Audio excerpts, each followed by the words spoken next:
and for your patience. I was in the back meeting and talking to some people that arranged for a VIP meet. I want to thank you very much for being patient. We're going to talk with you today, not at you. I know you got questions, I got answers. We're going to try to rapid fire this S, so let's get it going. Right over here. What was your favorite match in your career? Okay, I got 7 months left to use this answer, and it's very genuine. My next one, over here. Hey, question. So growing up, I remember you kind of had a certain cadence about you that I could relate to. You mentioned Allen Iverson, jerseys, a lot of hip hop, right? That a lot of the black people, they're mailing them out up to 11. So here's my question. It seemed like I saw a clip you mentioned that you like raw digger and cannabis and all this stuff, and you seem to talk like you've been to a lot of cookouts. So I want to know where I've been real with you. So I want to know when were you around a lot of black folk, man? Because there's a way you talk that just seemed organic and not gimmicky. I was want to know where it was around. That's a weird question, but I'm just being real with you. No.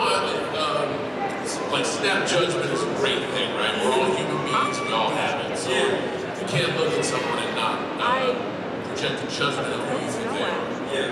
I grew up in a town called West Newbury, Massachusetts that had 1,200 people and was 99.9% repeating white.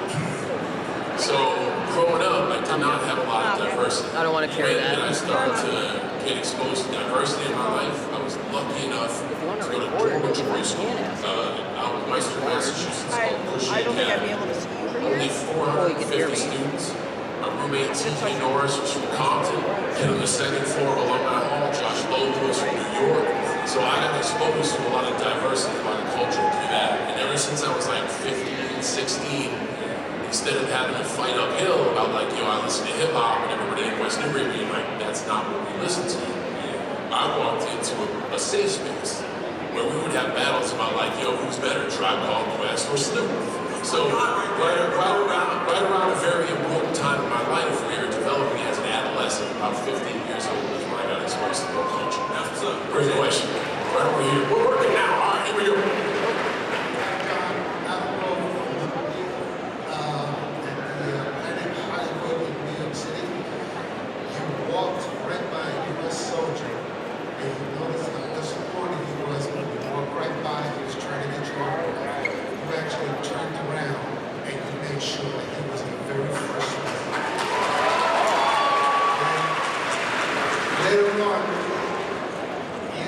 Picture with that soldier. I have that picture with me right now. 20 years. Can you please sign this? Yeah, sure, no problem. Guys, I'm not going to do this for everybody. But this is a 20-year story. I think it deserves at least 4-letter signature. So.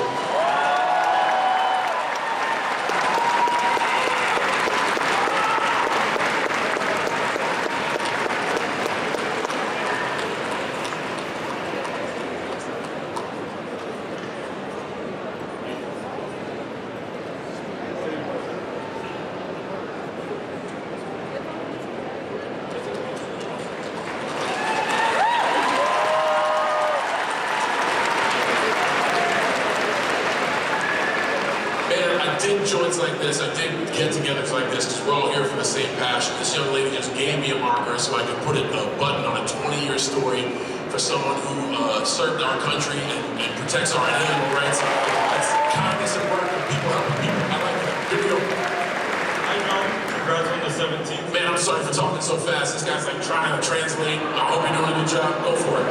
Hi, John. Congrats on the 17th championship. My question is, how does someone get into wrestling, whether it's producing, writing, or even getting into the action in the ring? What's like to get that? So as far as the creative branch, you guys have seen my stuff. It's not creative. I wouldn't know how to do that. As far as the performing branch, I think it's far more well known now that everything runs through Orlando, Florida. Now there are tons of good schools around. I think Booker T has a school in Houston. I would definitely recommend going under Booker T. I go to Seth Rollins, Cody Rhodes, there's great schools all over, but all roads lead to Orlando, Florida. And NXT does have open tryouts, and they partner with brands like Evolve to try to get independent wrestlers a chance to have exposure. Step one, start. Like find a place to perform. I always tell people stop putting a door in front of a window. If it's something you want to do it. Find a place to do it. I started in Southern California at flea markets and barbecues. So you never know where the road will take you. Just move over the road, my friend. Be safe. Okay. Over here. Which of your WrestleMania entrances is your favorite and why? Man, I like this last one because it was super plain. It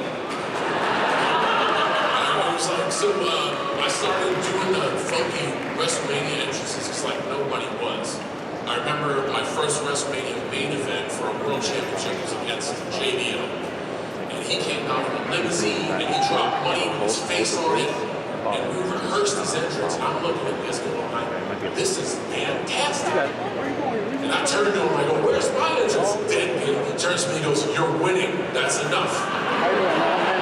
But I really like the spectacle he made of the entrance. So I was like, man, if nobody's doing special stuff, you know, that's WrestleMania. That's an event that is a big ask for you as a fan. I wanted to make it special and unique. And now, tons of people do special and unique entrances. So this year I just wanted to flip it and go like as bare bones simple as I could. So I like this one. I gotta take that back. Sorry, gotta take that back. I had a chance to bring 50 kids from the Make-A-Wish Foundation on the stage for WrestleMania. There's nothing like the view out of the tunnel when you look at the stadium and it's just bananas. So the fact I got to share that moment with some close friends that day, that was pretty big up too. Right over here. I'm cheating because this is technically a hybrid question. Have you ever felt extraordinarily low self-confidence in yourself, and what would you say to somebody who does feel extraordinarily low self-confidence or a negative image in themselves? Okay, I'll give you the hybrid. That's a great one. I'm a human being, of course. If we've all felt beat up, we've all felt low self-esteem, we've all felt those moments of weakness. I'm a human, we all go through that. Words and advice, just remember you're worthy of love. Like you are here, you made it, you've got great qualities that brought you here today. Just try to lean into those and lean into the love now. You got it. So how do you feel? How do you feel on being like 17 times? Gosh, that's a great question because my answer is I don't know yet. I think years later you and I will be able to revisit this and I'll have a better answer. Right now I don't know. Thank you so much. Right on. Yep. Hey John Cena, thanks for making my son's birthday come true.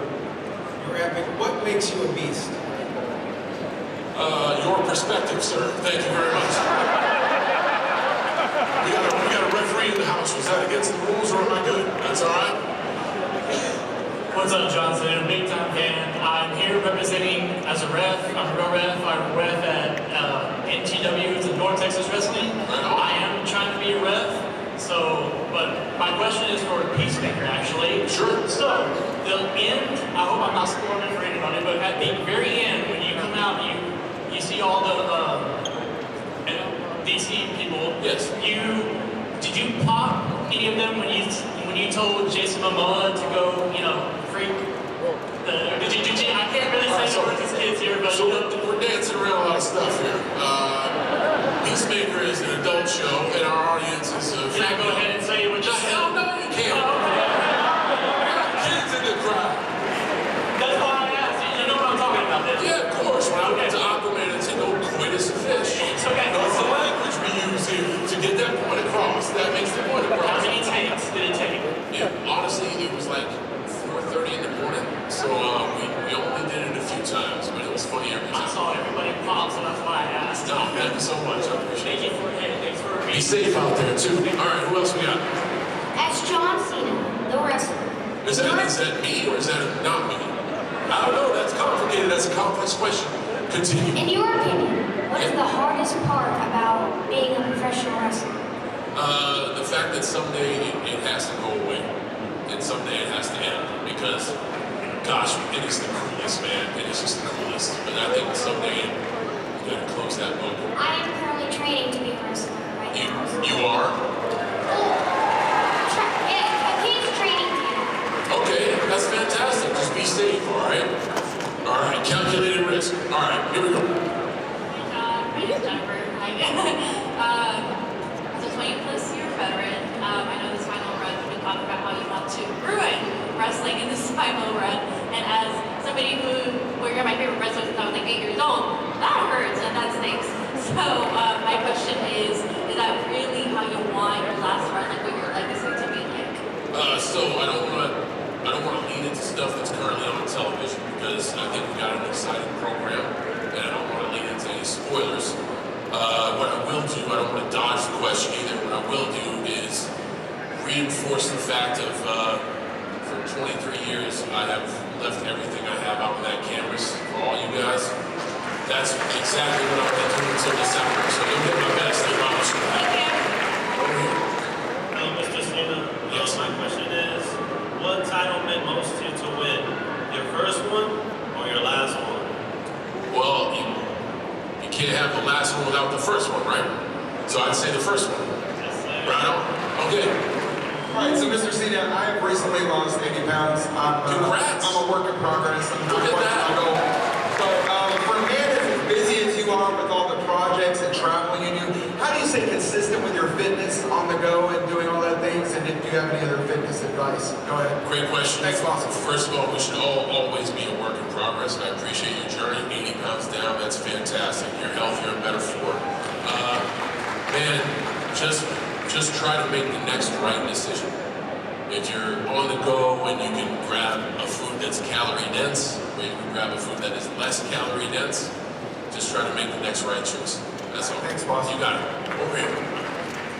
So do you think after you retire, do you think you'll still come back to say hi or something? Oh my goodness, of course I will.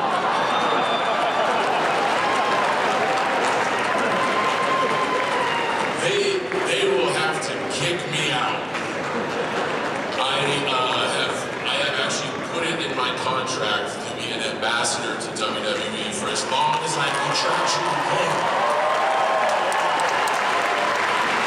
But I just can't physically fall down for too much longer. So yes, I will come back and say hi often. I hope I get that chance. Right on, over here. Hey John, congrats on 17.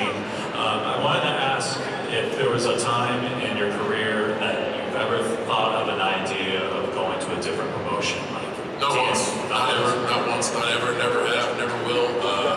I say this about my retirement because I don't like messing around with my word and the promises I spent to y'all. Once December comes, there's not a check that can change my mind. It is an app. I'll be the first wrestler to actually really retire. And I love sports entertainment. I do love wrestling, but I'm so proud and honored to be able to call myself a WWE lifer. So never once. How did you create the spinner? How did I create? Yeah, the spinner belt. Oh, how did I? Championship. Man, I must have had a lot to drink that night. Honestly, so they took a chance on me doing it with the U.S. title, and it was something I did with a chain gang medallion. And I was like, man, if I wanted to put my spin on this, I should move the medallion to the medallion of the belt. And the U.S. Championship actually worked, like it was successful. I think they designed a great one. And then when we came out with the Spinner Championship, I know you guys dig it now, but boy, were you pissed off. Sorry for my language. Yeah, so one of them worked, one of them kind of did not, but that was cool because it kind of brought me on this journey that we got. And now when I see them all, it's pretty... Just like you. Oh, thanks, man. It's just good to see them now. I appreciate it. In your opinion, what do you like doing more, wrestling or acting? That's a great question. What would you think? Acting because in wrestling you get hurt. Ooh, wow. You know, acting, they hurt your feelings a lot, too, though. I don't know if you've seen some of my stuff or read the reviews. They will hurt your feelings. To be quite honest, and this is not a knock, I don't think this is going to lose me any movie jobs because I do give my all to every opportunity I have. Just like we're here today, I'm trying to answer all your questions. I love wrestling so much more. So much more. There's no denying the magic in an arena for a live WWE broadcast. I love wrestling so much more. And I'm fine saying that. If that knocks me out of the movie business, I'll be accountable for saying that. But that's a great question.